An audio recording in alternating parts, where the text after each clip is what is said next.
My rich aunt died and left me $2.3 million. Then the parents who abandoned me 10 years ago suddenly showed up, acting like nothing happened. What I did next shocked everyone, including myself. I was 28 when Aunt Margaret died. She was my dad's older sister, never married, no kids, lived alone in a big colonial house in upstate New York. I hadn't seen her in person since I was maybe 15, but she kept in touch. Birthday cards, occasional phone calls, sometimes a check with a note that said, "Don't waste it." I didn't. I wasn't raised to waste anything. My parents left when I was 18. No warning, no explanation. One morning I woke up and they were gone. I came home from my shift at the gas station and the house was empty. No note, no forwarding address. Just gone. I tried calling, texting, emailing, nothing. I even filed a missing persons report, but the officer looked at me like I was stupid. "They're adults," he said. "They're allowed to leave." So I stopped trying. I figured they didn't want to be found. I stayed in that house for another year, scraping by. Then the bank took it. I moved into a basement apartment in Schenectady, worked nights at a warehouse, picked up shifts wherever I could. I didn't have much, but I didn't complain. I didn't talk about my parents.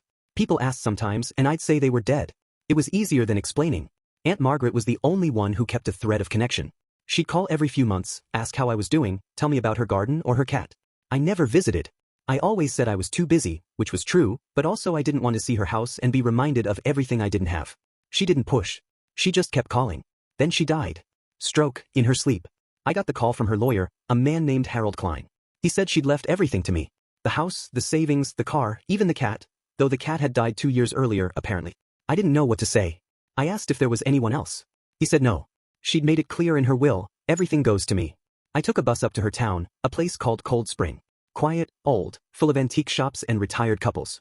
Her house was exactly how I remembered it. White siding, green shutters, a porch swing that creaked in the wind.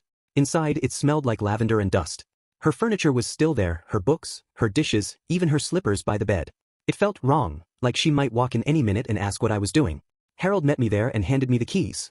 He said the estate was worth about $2.3 million, not counting the house. I almost dropped the keys. I asked if he was serious. He said he was. Margaret had invested well, lived frugally, and had no debts. I didn't know what to do. I'd never had more than a few $100 in my account. Now I had millions. I moved in. I didn't tell anyone. I kept working at the warehouse for a few weeks, then quit. I started fixing up the house. New paint, new plumbing, cleaned out the attic. I found boxes of old letters, photos, even some journals. She'd written about me sometimes. Said she worried I was lonely. Said she wished she'd had kids. Said she hoped I'd find peace. I cried reading that. I hadn't cried in years. I didn't go crazy with the money. I paid off my debts, bought a decent truck, gave some to a local shelter. I started volunteering there, just to keep busy. I didn't want to be one of those guys who wins the lottery and loses his mind. I kept things quiet. I didn't post about it, didn't tell old friends. I just lived. Then, about 6 months after I moved in, I got a letter. No return address, just my name and the house's address. Inside was a note, handwritten, shaky. It said, "We're sorry. Can we talk?" No signature. I stared at it for an hour. I knew who it was. I didn't want to believe it, but I knew. 2 days later, they showed up. My parents. Standing on the porch like ghosts. My dad looked older, thinner. My mom had gray in her hair. They didn't say anything at first. Just stood there. I opened the door and stared at them. My dad said, "Hi, son." I didn't answer. My mom said, "Can we come in?" I didn't move. I wanted to slam the door. I wanted to scream. But I didn't. I stepped aside. They sat on the couch like strangers. My mom looked around the room, said it was beautiful. My dad kept his eyes on the floor. I sat in the armchair and waited. Finally, my mom said, "We made mistakes." I said, "You left." She nodded. "We were scared. We were broke. We didn't know how to fix it." I said, "So you ran?" My dad said, "We thought you'd be better off without us." I laughed. I couldn't help it. It wasn't a happy laugh. It was bitter. They told me they'd been living in Florida. Trailer park. Odd jobs. No real plan. They said they'd thought about coming back, but didn't know how. Then they heard about Margaret. I asked how. My mom said, "A friend saw the obituary."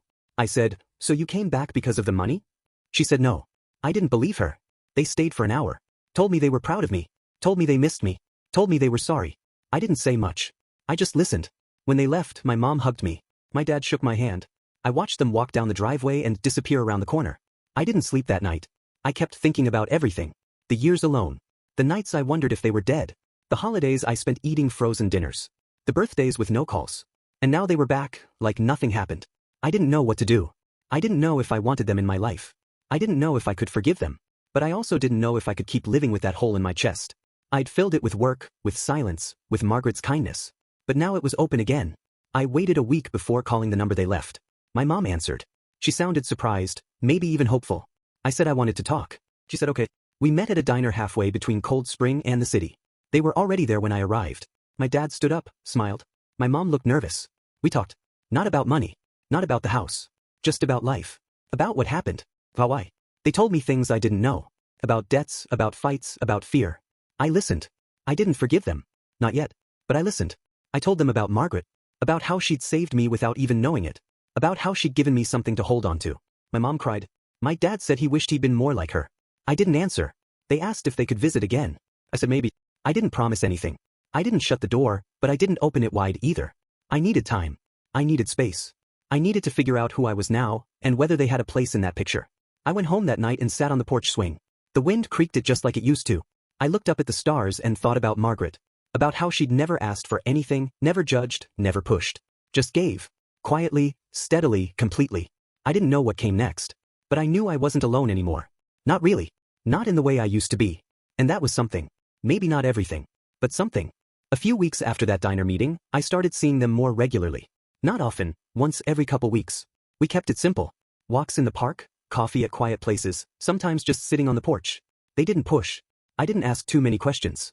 It was like we were all trying to relearn each other, cautiously, like strangers who used to be family. I didn't tell them much about the money. They knew about the house, obviously, but I kept the rest vague. I didn't want that to be the center of anything. I didn't want them to think I owed them something just because they'd come back. I wasn't sure if I even wanted them back. But I was trying. One afternoon, my dad asked if I remembered the camping trips we used to take. I said I did. He smiled, said he missed those days.